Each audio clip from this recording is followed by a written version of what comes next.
에베소서 2장 7절 말씀부터 봅니다. 이는 그리스도 예수 안에서 우리에게 자비하심으로써 그 은혜의 지극히 풍성함을 오는 여러 세대에 나타내려 하심이니라.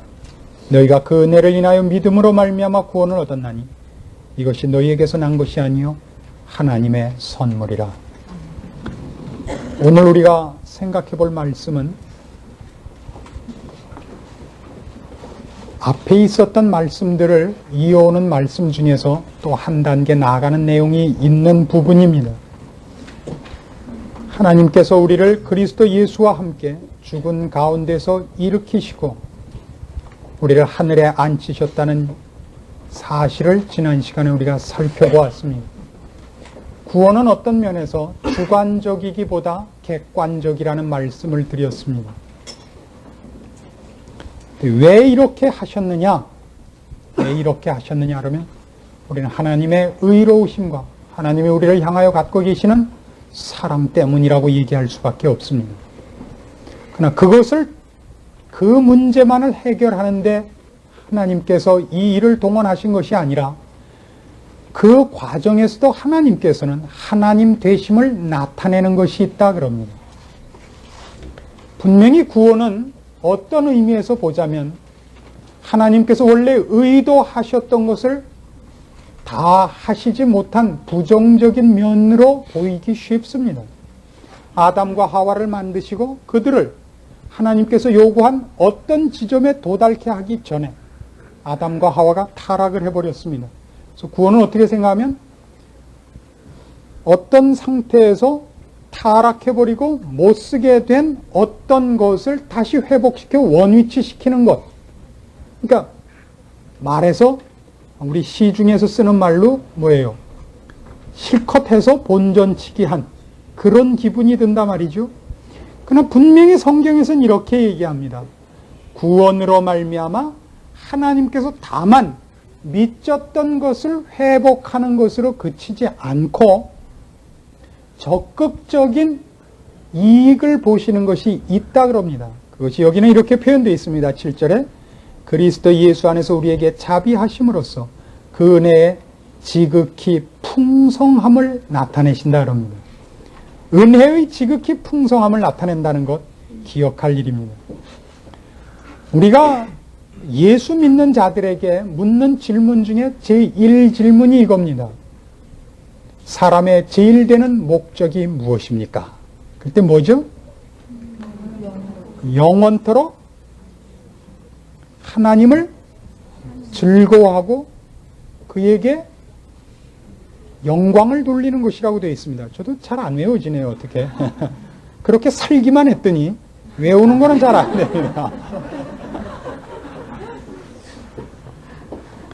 우리는 보통 하나님께 영광을 돌린다면 꼭 뭐라고 생각하냐면 고아원 원장이 구제품은 받아서 혼자 다 착복하고 고아원 애들은 내보내서 껌 팔아오게 하고 동냥해오게 하고 몽땅 모아서 원장이 혼자 먹는 것. 그런 기분이 들어요. 그렇죠? 하나님의 영광을 위해서 우리를 택하시고 하나님의 영광을 위해서 우리를 구원하시고 하나님의 영광을 위해서 뭘 주시기도 하고 또 내놓으라 그러시고 우린 뭐야? 우린 뭘까요?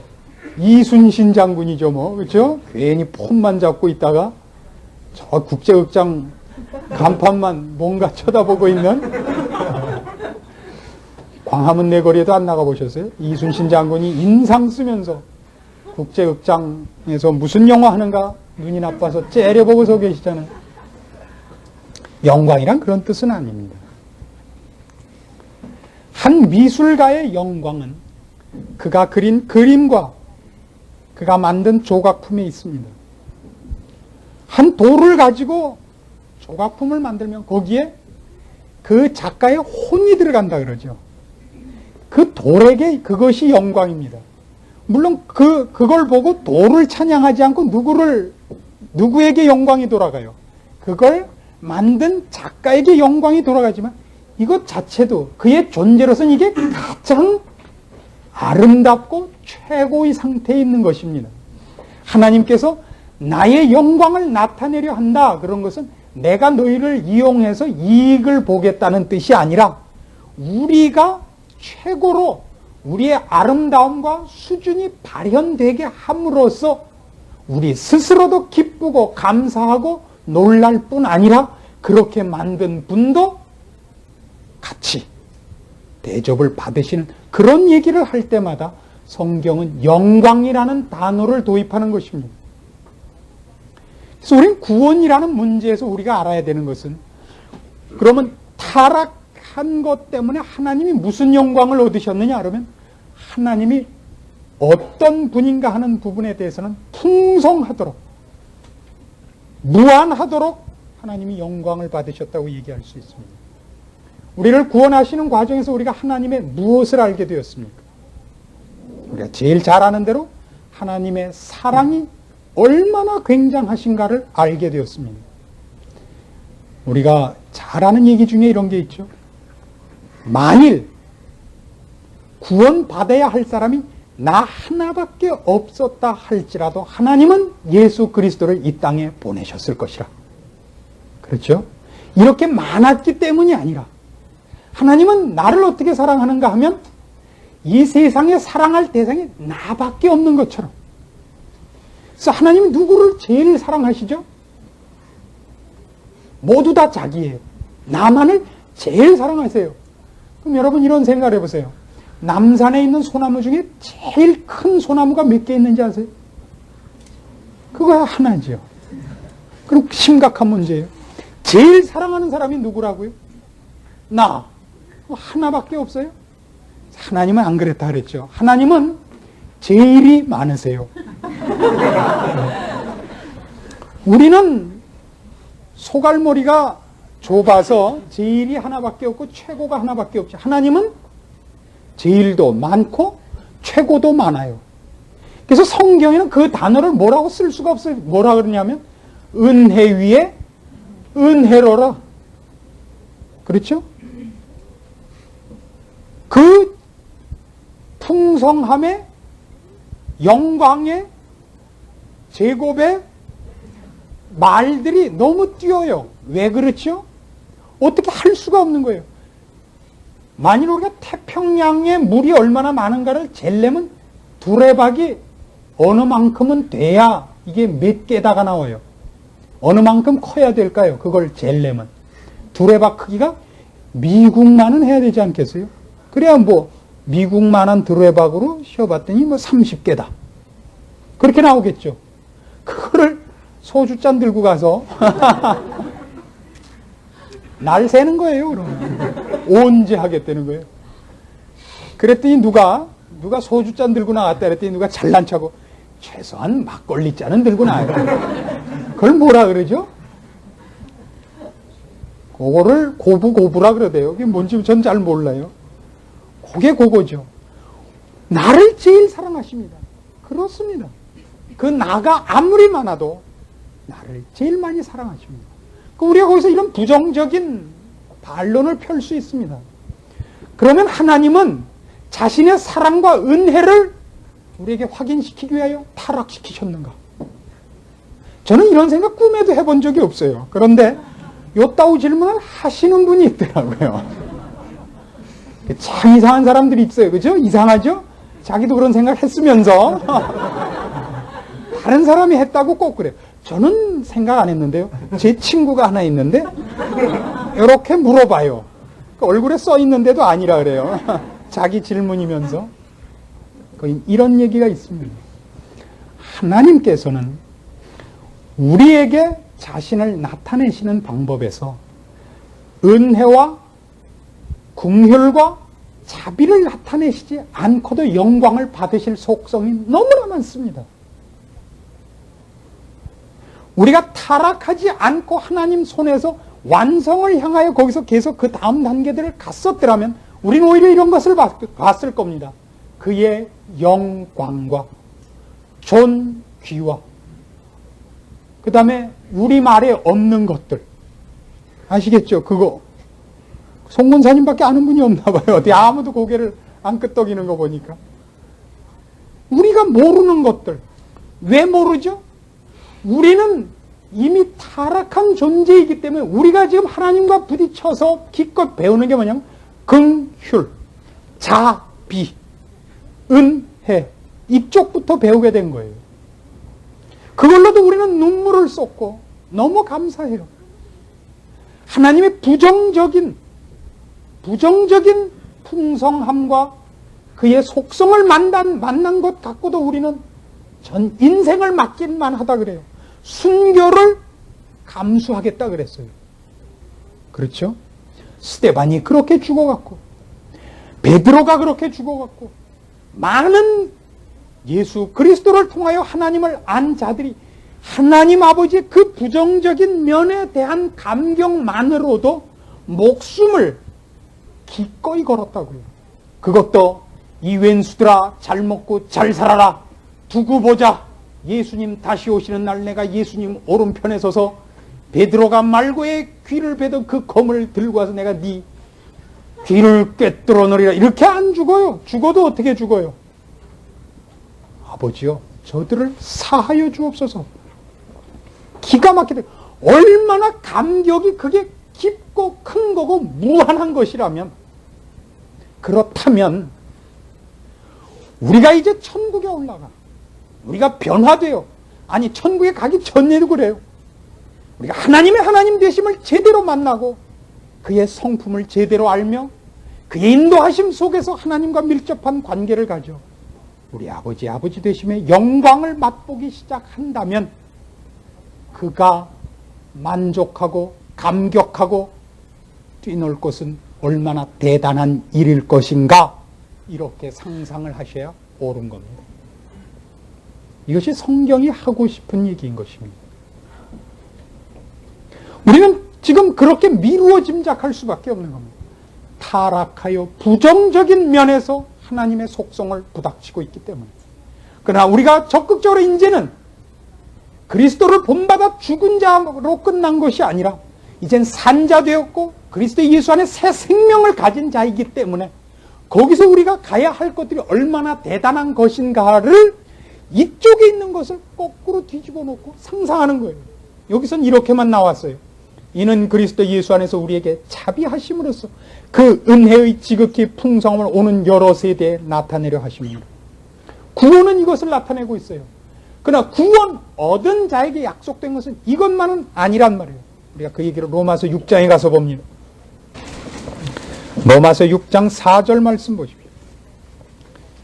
그러므로 우리가 그의 죽으심과 합하여 세례를 받음으로 그와 함께 장사되었나니 이는 아버지의 영광으로 말미암아 그리스도를 죽은 자 가운데서 살리심과 같이 우리로 또한 새 생명 가운데서 행하게 하려 함이니라.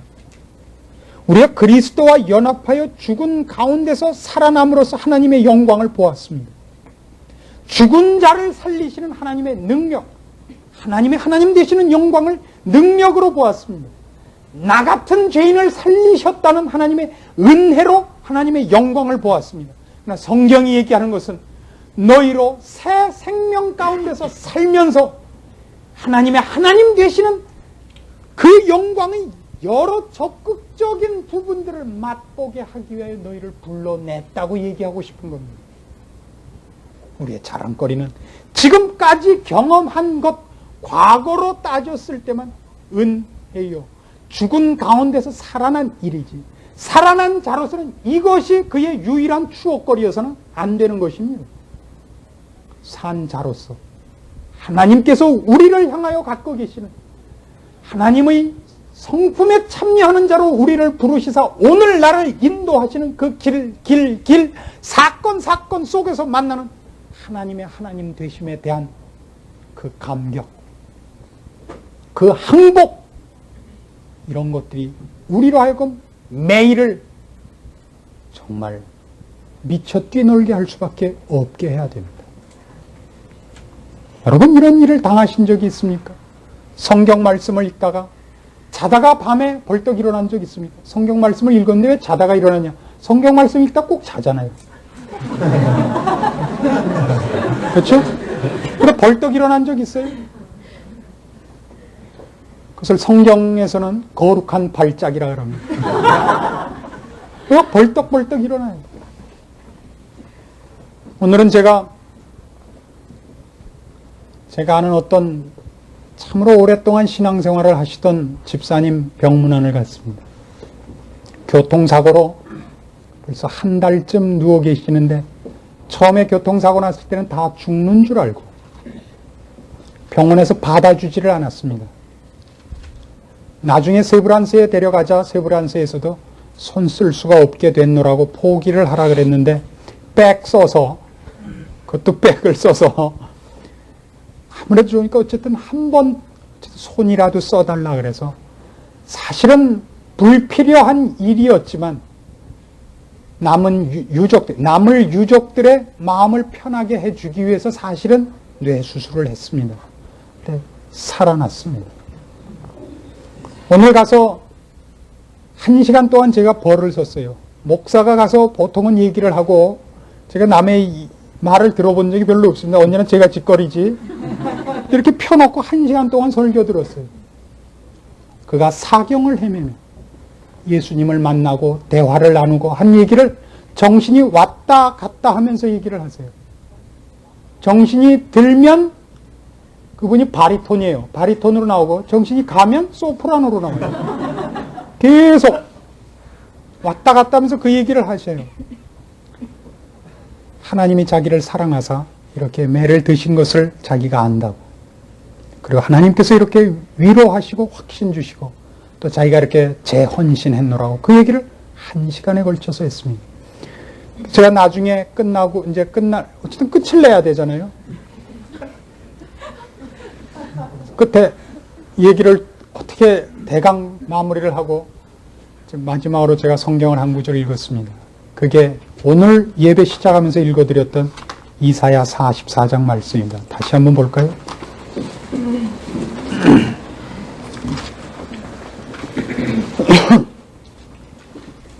이사야 44장 21절 이하의 말씀입니다. 참 기가 막힌 말씀입니다. 야곱아, 이스라엘아, 이 일을 기억하라. 너는 내 종이니라. 내가 너를 지었으니 너는 내 종이니라. 이스라엘아, 너는 나의 이즘이 되지 아니하리라.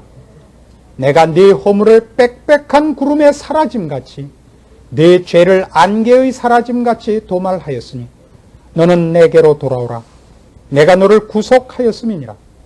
여호와께서 이 일을 행하셨으니 하늘아 노래할지어다. 땅의 깊은 곳들아 높이 부를지어다. 산들아 삼림과 그 가운데 모든 나무들아 소리내어 노래할지어다. 여호와께서 야곱을 구속하셨으니 이스라엘로 자기를 영화롭게 하실 것이미로다. 그분이 이 말씀을 듣고 이렇게 얘기하는데 제가 놀랐습니다. 성경에 이런 말씀이 다 있었습니까? 그분이 50 가까이 된 분입니다.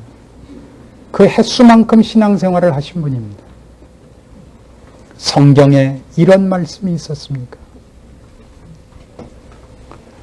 우리는 하나님이 누구신지를 늘 아버지라고 부르고 그의 은혜를 구하면서도 너무 모르고 삽니다. 몰라도 너무 합니다. 우리가 오늘 에베소서 이 본문에 있는 말씀을 보면서 우리가 놀라는 것은 뭐냐 하면 그리스도 예수 안에서 우리에게 자비하심으로써 그 은혜의 지극히 풍성을 오는 여러 세대에 나타내시겠다는 이 말씀을 접하면서입니다. 오는 여러 세대에 하나님의 영광을 어떻게 나타내실 것이냐? 우리를 통하여 나타내신다는 것입니다. 이 속성을, 하나님의 영광이 무엇인가를 은혜를 통하여, 그의 사죄하심을 통하여, 그의 사랑을 통하여 우리가 알았습니다. 우리는 어떻게 알았죠? 내 죄를 속해 주신 것을 통해서 알았고 내가 하나님을 알게 된 것을 통하여 알았습니다. 제3자에게 하나님이, 즉 오는 여러 세대, 오고 오는 모든 세대 속에서 하나님은 우리 입술과 나를 통하여, 내 인생을 통하여 하나님의 영광을 증거하시겠다는 겁니다. 우리가 얼마나 중요한 임무를 띠고 있는지 아십니까?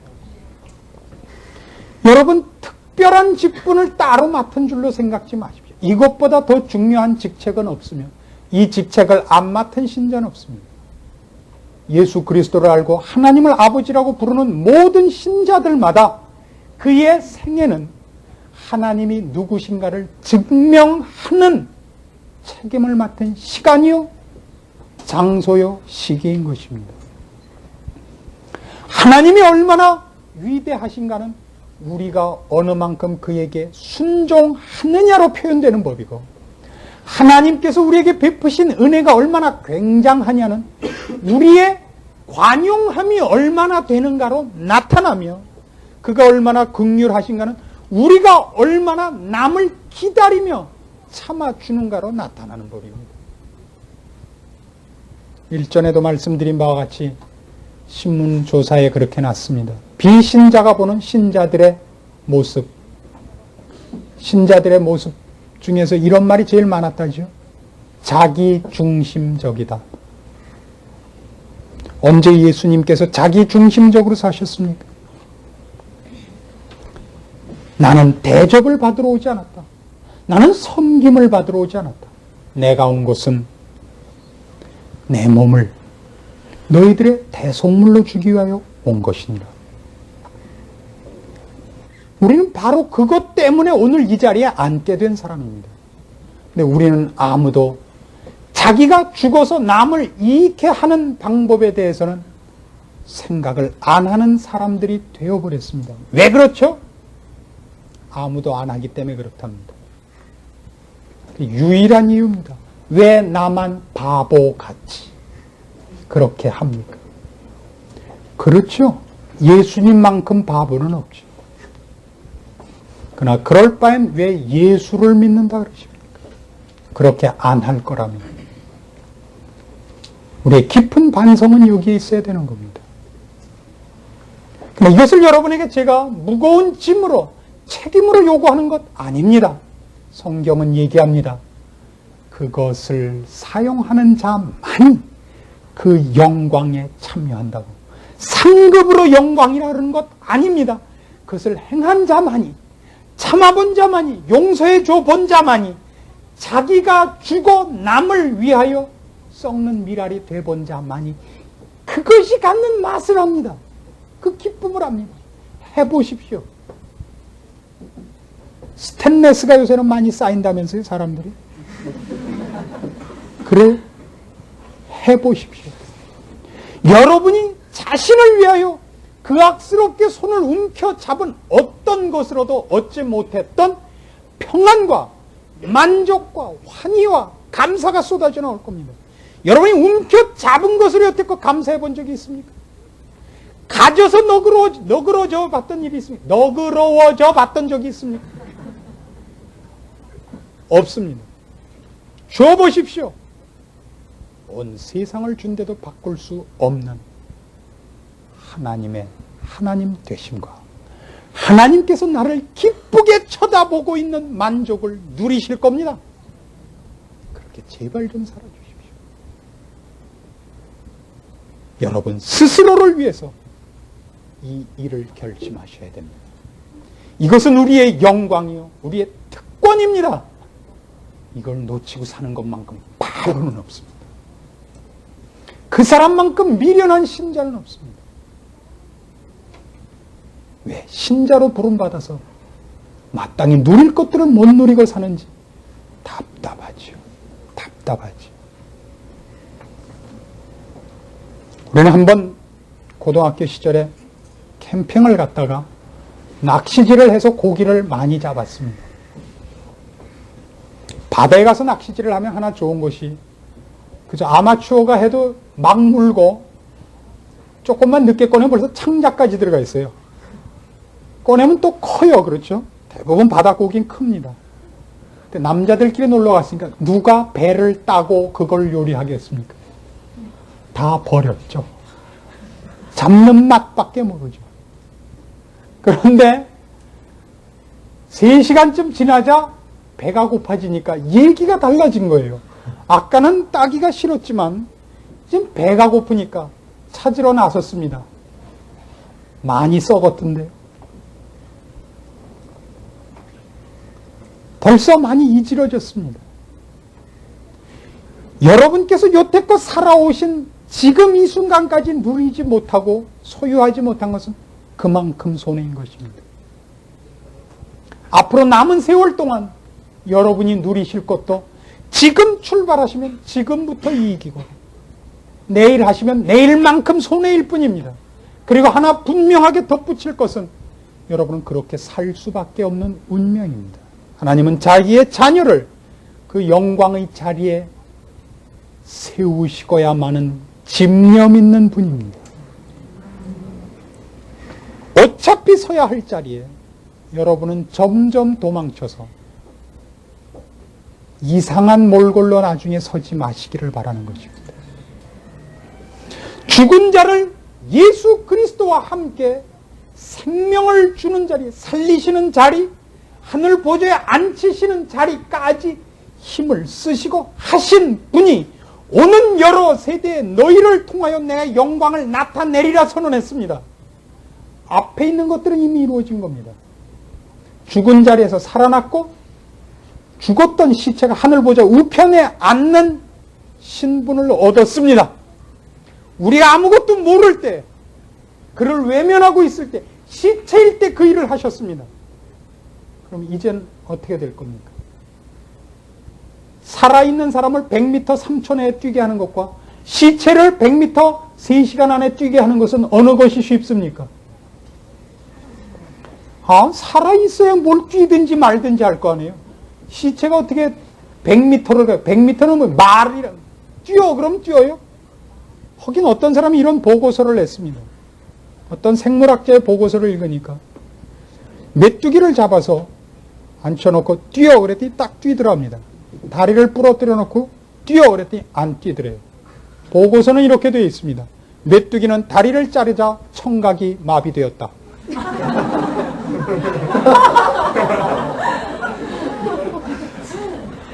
우리 그렇게 살고 있는지 몰라요.